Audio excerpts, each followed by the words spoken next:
bonjour tout le monde. Bataille de glands ou quoi? On arrête les enfants, ne commencez pas. J'hésite à faire un best-of du drame de la pastèque, tellement on est parti loin avec les cornichons. Et cette phrase-là n'a aucun sens pour les personnes qui n'étaient pas là, j'en suis désolée. Et normalement, vous n'avez pas le droit de réagir dans le chat, mais j'ai quand même envie de le dire. De fréchette au cas où. En gros, on sait que Joseph Rouletabille n'a pas de parents. Mais si ça avait été pas important, justement, on nous aurait juste dit qu'il était orphelin. Or là, il y a un peu du mystère sur son passé, son enfance et tout dans certains chapitres. Et l'autre jour, je me suis dit, en faisant mon montage, que ce serait drôle, parce qu'on n'est pas censé le savoir à ce stade de l'histoire, mais nous on le sait parce qu'on a cherché les voix des personnages ensemble en lisant la distribution des personnages, que Mathilde Stangerson, elle a un enfant qu'elle a abandonné aux États-Unis. Et ce serait quand même grave stylé que cet enfant abandonné aux États-Unis, ce soit Joseph Rouletabille. Voilà. Sans plus attendre, on va pouvoir passer à la scène de lecture. C'est parti!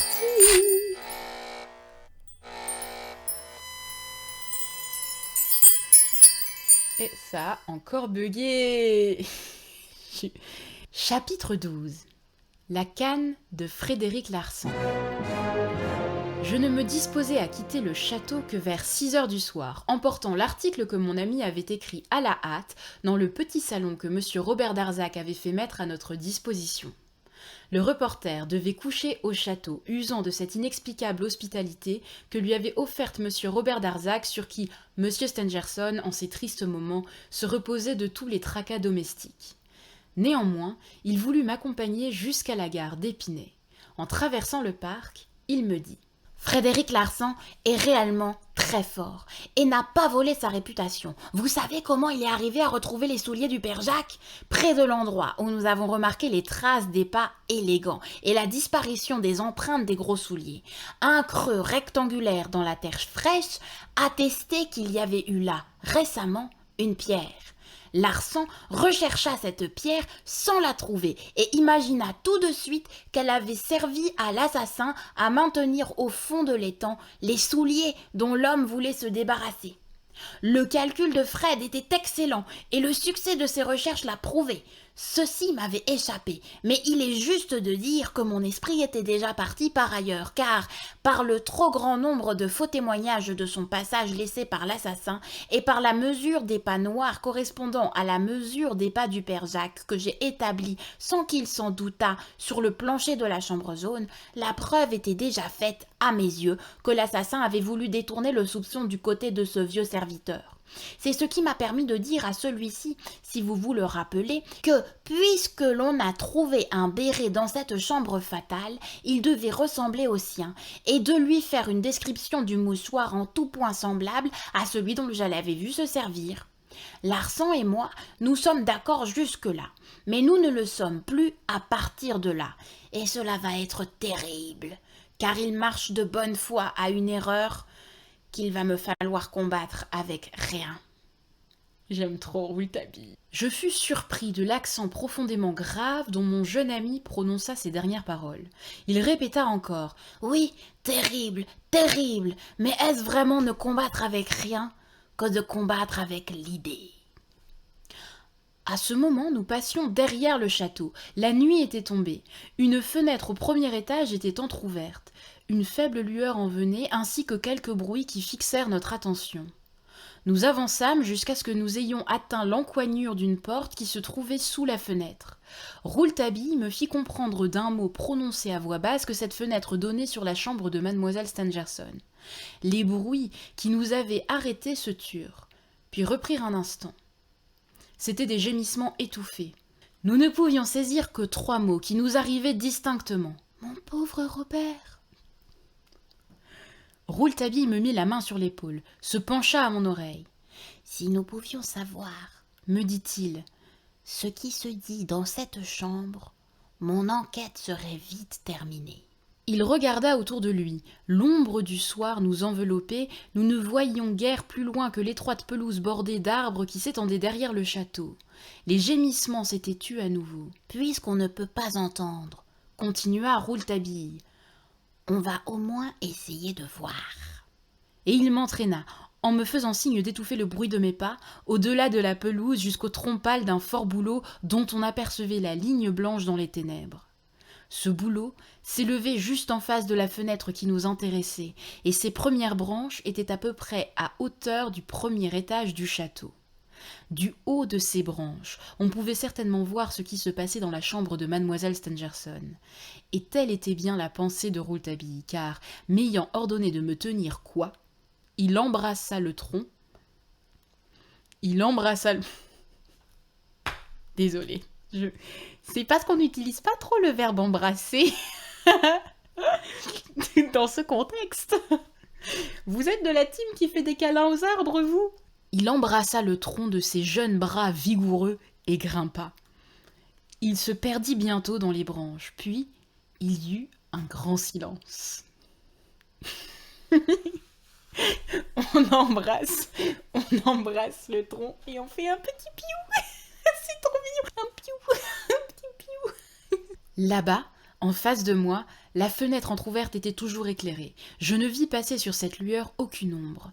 L'arbre au-dessus de moi restait silencieux. J'attendais. Tout à coup, mon oreille perçut dans l'arbre ces mots. « Après vous, je vous prie !» On dialoguait là-haut, au-dessus de ma tête. On se faisait des politesses, et quelle ne fut pas ma stupéfaction de voir apparaître, sur la colonne lisse de l'arbre, 2 formes humaines qui bientôt touchèrent le sol. Rouletabille était monté là tout seul, et redescendait 2. « Bonsoir, monsieur Sinclair !» C'était Frédéric Larsan. Le policier occupait déjà le poste d'observation quand mon jeune ami croyait y arriver solitaire. Ni l'un ni l'autre du reste ne s'occupèrent de mon étonnement. Je crus comprendre qu'ils avaient assisté du haut de leur observatoire à une scène pleine de tendresse et de désespoir entre mademoiselle Stangerson étendue dans son lit et monsieur Darzac à genoux à son chevet. Et déjà chacun semblait en tirer fort prudemment des conclusions différentes.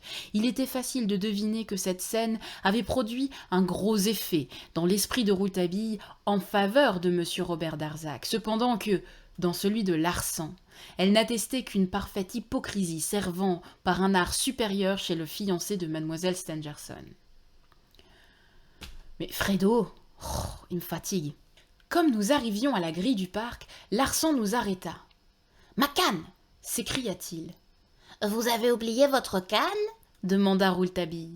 « Oui, » répondit le policier. « Je l'ai laissé là-bas, auprès de l'arbre. » Et il nous quitta, disant qu'il allait nous rejoindre tout de suite. « Avez-vous remarqué la canne de Frédéric Larsan ?» me demanda le reporter quand nous fûmes seuls. « C'est une canne toute neuve, que je ne lui ai jamais vue. Il a l'air d'y tenir beaucoup. Il ne la quitte pas. On dirait qu'il a peur qu'elle ne soit tombée dans des mains étrangères. Avant ce jour, je n'ai jamais vu de canne à Frédéric Larsan. Où a-t-il trouvé cette canne-là ? Ça n'est pas naturel qu'un homme qui ne porte jamais de canne ne fasse plus un pas sans canne au lendemain du crime du Glandier.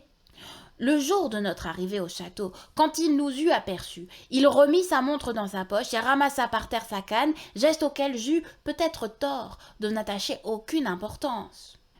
Nous étions maintenant hors du parc. Rouletabille ne disait rien. Sa pensée, certainement, n'avait pas quitté la canne de Frédéric Larsan.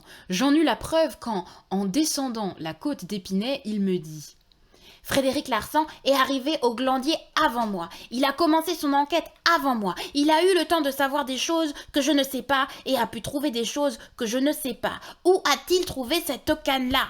Et il ajouta « Il est probable que son soupçon, plus que son soupçon, son raisonnement, qui va aussi directement à Robert Darzac, doit être servi par quelque chose de palpable, qu'il palpe, lui, et que je ne palpe pas, moi. Serait-ce cette canne? Où diable a-t-il pu trouver cette canne-là » À Épinay, il fallut attendre le train 20 minutes. Nous entrâmes dans un cabaret. Presque aussitôt, derrière nous, la porte se rouvrait et Frédéric Larsan faisait son apparition brandissant la fameuse canne. Comment on fait rire Frédéric Larsan? Je l'aime pas trop, Frédéric Larsan. « Je l'ai retrouvé !» nous fit-il en riant. Peut-être il a le rire timide, on sait pas. Tous trois, nous nous assîmes à une table. Rouletabille ne quittait pas des yeux la canne. Il était si absorbé qu'il ne vit pas un signe d'intelligence que Larsan adressait à un employé du chemin de fer, un tout jeune homme dont le menton s'ornait d'une petite barbiche blonde mal peignée. L'employé se leva, paya sa consommation, salua et sortit. Je n'aurais moi-même attaché aucune importance à ce signe s'il ne m'était revenu à la mémoire quelques mois plus tard, lors de la réapparition de la barbiche blonde à l'une des minutes les plus tragiques de ce récit. Ça y est, le personnage, il est renommé la barbiche blonde. Super. J'appris alors que la barbiche blonde était un agent de Larsan, chargé par lui de surveiller les allées et venues des voyageurs en gare d'Épinay-sur-Orge, car Larsan ne négligeait rien de ce qu'il croyait pouvoir lui être utile. Je reportai les yeux sur Rouletabille. « Ah ça, monsieur Fred !» disait-il. « Depuis quand avez-vous donc une canne ? Je vous ai toujours vu vous promener, moi, les mains dans les poches. »« C'est un cadeau, » répondit le policier.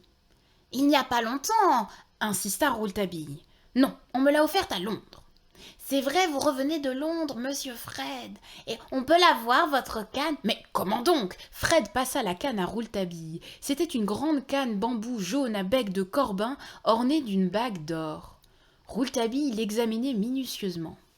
« Eh bien, fit-il en relevant une tête gouailleuse, on vous a offert à Londres une canne de France. C'est possible, fit Fred imperturbable. Lisez la marque ici en lettres minuscules, cassette 6 bis opéra.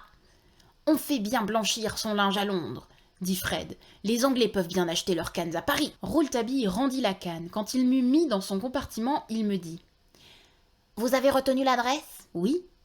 Cassette 6 bis opéra, comptez sur moi, vous recevrez un mot demain matin. Le soir même, en effet, à Paris, je voyais monsieur Cassette, marchand de cannes et de parapluies, et j'écrivais à mon ami, un homme répondant à s'y méprendre au signalement de monsieur Robert Darzac, même taille, légèrement voûté, même collier de barbe, par-dessus mastic, chapeau, melon, est venu acheter une canne pareille à celle qui nous intéresse, le soir même du crime, vers 8 heures.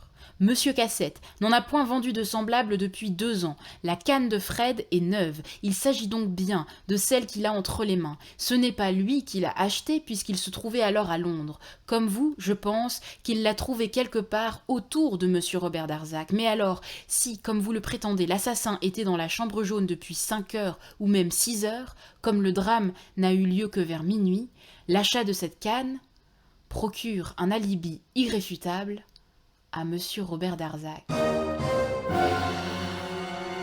Mais c'est trop bien! Mais ça veut dire que du coup, pourquoi Larsan il s'acharne sur Robert Darzac? Soit il n'a pas mené l'enquête, soit il a vraiment envie de faire accuser Darzac, ou alors, pire, Larsan est un génie. On n'est pas sûr. Franchement, jusqu'à maintenant, on n'est pas sûr. Mais peut-être que Larsan a une idée de qui est l'assassin, mais il veut faire croire qu'il croit que c'est Robert Darzac pour pouvoir continuer de mener son enquête tranquille. J'ai envie de croire que Frédéric Larsan n'est pas un gros débile. S'il vous plaît. Vous en pensez quoi? Ou alors il protège quelqu'un. Qui protège qui? Larsan protège quelqu'un ou Darzac protège quelqu'un? En tout cas...